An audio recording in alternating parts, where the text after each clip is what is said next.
महाराज यांची संघटना बांधायची.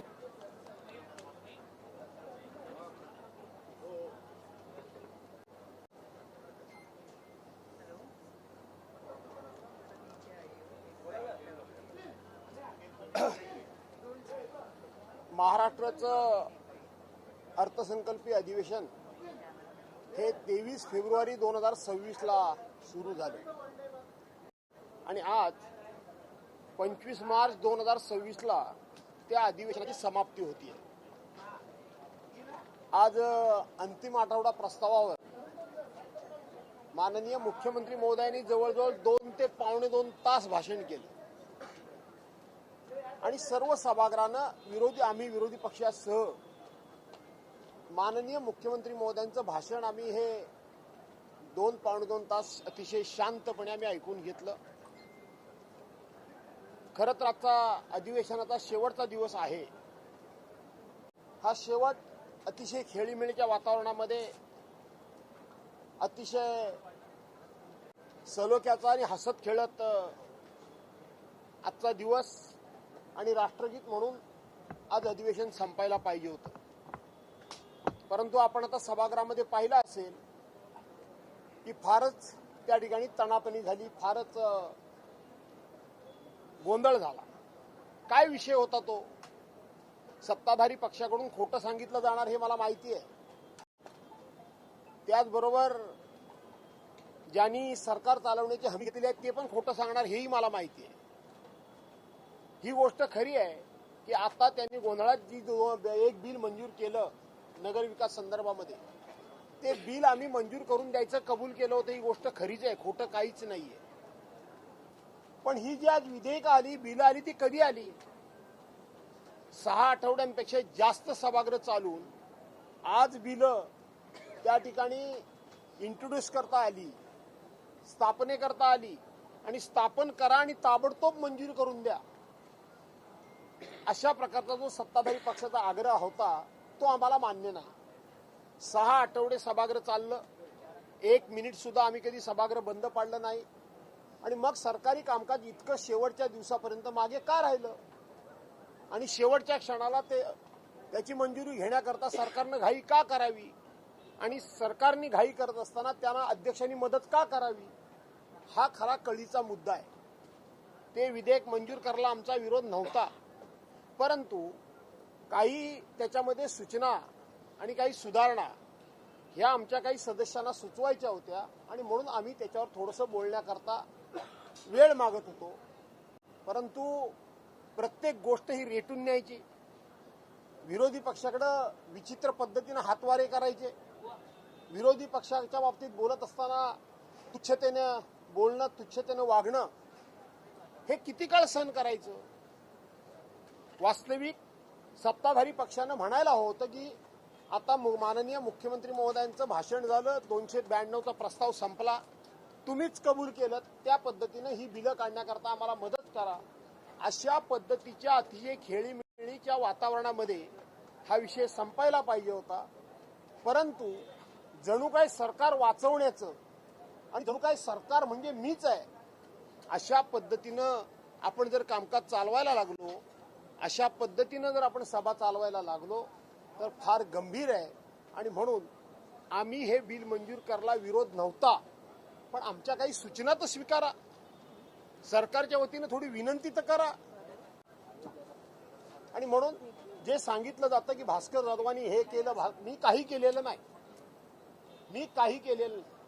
मी आग्रह धरत होतो की यांना बोलायचं आहे आणि मग एक मंत्री सारखे चला बाहेर व्हा, चला बाहेर व्हा, चला बाहेर व्हा. अरे काय तुमच्या घरी बसलोय का आम्ही?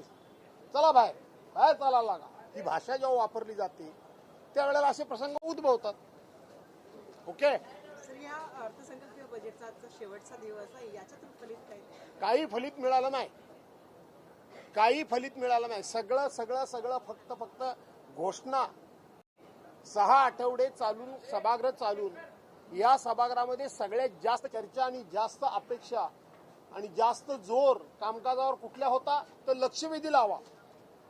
आम्हाला सांगायचं काम प्रोसिजर काय आहे, आम्हाला सांगायचं नियम काय आहे, आम्हाला सांगायचं कायदा काय आहे आणि नियम मात्र आपणच तोडायचे, मोडायचे. आणि म्हणून ज्यांनी नियमाची या ठिकाणी बूज राखायची, ज्यांनी नियमानं काम करायला पाहिजे होतं तेच जर नियम तोडायला लागले तर शेवटी सभागृहातून जनतेच्या पत्रामध्ये काय पडणार आहे? काहीच पडणार नाही. घोषणांच्या पलीकडे काही नाही. आंबा काजू बागायतदारांच्या नुकसानीला भरपाई नाही, कांदा उत्पादकाला कुठल्याही प्रकारची मदत नाही, द्राक्ष उत्पादकाला कुठलीही मदत नाही, भाताला त्या ठिकाणी बोनस नाही, ऊसाला कुठल्याही प्रकारची मदत नाही. फक्त आणि फक्त घोषणांचा पाऊस, याच्यापेक्षा काहीही नाही. या अधिवेशनातून खूप काही महाराष्ट्राच्या पदरात टाकण्याची संधी सरकारला होती. ती संधी सरकारनं पूर्णपणे गमावलेली आहे. आपसामध्ये भांडणं, सरकारीच पक्षाच्या मंत्र्यांच्यावर एकमेकाच्या लोकांनी हल्ले करणं आणि ते विषय सभागृहामध्ये मांडणं आणि त्याच्यातून सभागृहाचा वेळ काढणं, यापेक्षा या अधिवेशनातून काही पदरात पडलं नाही.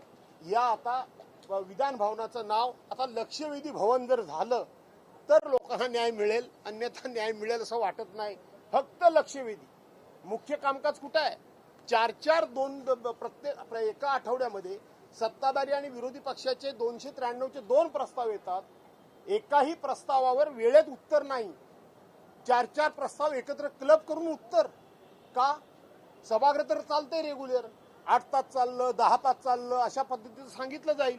नियमाप्रमाणे सकाळी 11 ते 5 वाजेपर्यंत सभागृह चाललं पाहिजे आणि तेवढ्या वेळेतच सभागृहातलं कामकाज संपलं पाहिजे. परंतु 10-10 तासापेक्षा जास्त नेहमी सभागृह चालून सभागृह सरकारचं कामकाज का मागे राहतं? कामकाज का पेंडिंग चालतं? याचा अर्थ हे अधिवेशन हे नियमबाह्य चालतंय. हे अधिवेशन ज्या पद्धतीनं परंपरेनं चालायला पाहिजे ते चालवलं जात नाही. म्हणून सरकारला शेवटच्या दिवशी आत्ता कायदे मांडायचे, बिलं मांडायची आणि चला काही त्याच्यावर चर्चा करू नका, मला मंजुरी द्या. हे काय तुमच्या घरचं काम आहे का? एक विधेयक मंजूर करणं म्हणजे त्याचा जनतेच्या जीवनमानावर काय बरा वाईट परिणाम होतो त्याची चर्चा करावी लागते. हे कायदे मंडळ आहे आणि कायदे मंडळामध्ये कायद्याला चर्चेला वेळ नाही, लक्षवेधीला वेळ आहे. कसल्या लक्षवेध्या? 5-5, 10-10, 15 वर्षापूर्वी घडलेल्या घटनांच्या लक्षवेध्या. काय सांगायचं? 180 आमदारांनी आमच्याकडे पत्र दिलं, लक्षवेधी लावा. 180 काय 288 आमदार पत्र देतील. म्हणून नियमाला काय महत्व आहे का नाही? विधानसभा अधिनियमाला काय महत्व आहे की नाही? त्या पद्धतीनं काम चालणार का आमदारांच्या सह्या बोलवून घेऊन त्याच्या पद्धतीनं काम चालणार? आणि म्हणून या नियमबाह्य चाललेल्या कामामधून आमच्यासारख्या माणसाचा संताप होतो. एवढंच मला तुम्हाला सांगायचं. धन्यवाद.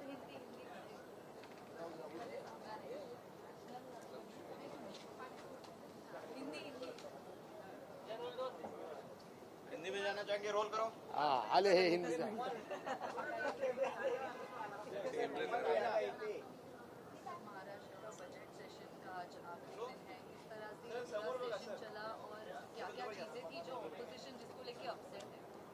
अपसेट इसलिए हूं मैं कि महाराष्ट्र का बजट सेशन 23 फरवरी को शुरू हो गया और आज 15-25 तारीख को खत्म हो रहा है. आपने अभी देखा होगा कि आज आखिरी दिन है. आखिरी दिन में गवर्नमेंट का जो कामकाज होता है, खास करके ये कानून बनाने का हाउस है, कानून बनाने की ये जगह है, उसकी ये असेंबली है. वो कानून बनाने के लिए 6 हफ्ते अधिवेशन चल रहा है और अपोजिशन वालों ने कभी भी 1 मिनट भी सभा का कामकाज का 1 मिनट भी या वेस्टेज नहीं किया. एक्चुअली 5 से 6 घंटे ही सभागृह होता चलना चाहिए. वो एवरेज 10 घंटे के ऊपर वो सभागृह चलता रहा. फिर भी गवर्नमेंट का खुद का जो कार्यक्रम है वो पूरा नहीं हो पाया. ये असेंबली है, यहाँ कानून बनते हैं, वह कानून पे चर्चा करने के लिए इनके पास टाइम ही नहीं है. सुबह का कानून लाते हैं और 15 मिनट में मंजूर करो करके बोलते हैं और करो, किया नहीं तो दादागिरी करते हैं. अपोजिशन वाले कुछ मजाक उड़ाते हैं. अपोजिशन वाले के साथ जो बिहेवियर करते हैं, उनका जो एटीट्यूड होता है वो किसी को भी गुस्सा आएगा, ऐसा इनका एटीट्यूड है. इसीलिए आज सभागृह स्थगित हो रहा है, लेकिन इस सभागृह के माध्यम से कुछ भी महाराष्ट्र की जनता के हाथ में नहीं आ रहा. प्रकार से जो महंगाई है, रोजगार है, साथ में किसानों का जिस प्रकार से कपास है, सोयाबीन, इन चीजों पे बात नहीं की। कोई क्या कपास को लॉकडाउन का मदद भी नहीं, परिस्थिति आने की प्याज को संभावना मदद नहीं, अंगूर को मदद नहीं, धान को मदद नहीं, मतलब राइस को मदद नहीं, मैंगो का हापूस आंबा जो कोकन का मैंगो बोलते हैं, अल्फांसो मैंगो बोलते हैं, उसको मदद नहीं, काजू बोले तो कैश्यू को मदद नहीं, किसी को मदद नहीं, कोई भी मदद नहीं, कुछ भी यहाँ डिक्लेयर नहीं हुआ। खाली फार्मर लोगों को, किसान भाई के भाइयों की जो कर्जा माफी अनाउंसमेंट हो गया, लेकिन उसके जो धोरण होते हैं वो क्या है ये अभी तक बाहर नहीं आया। तो इतना लंबा चौड़ा सेशन चला के जनता के हाथ में कुछ भी नहीं आया और सब परंपराएं, सब कानून नियम ये मिट्टी में मिलाने का काम हो गया। धन्यवाद। Thank you sir. यादव साहब कुमार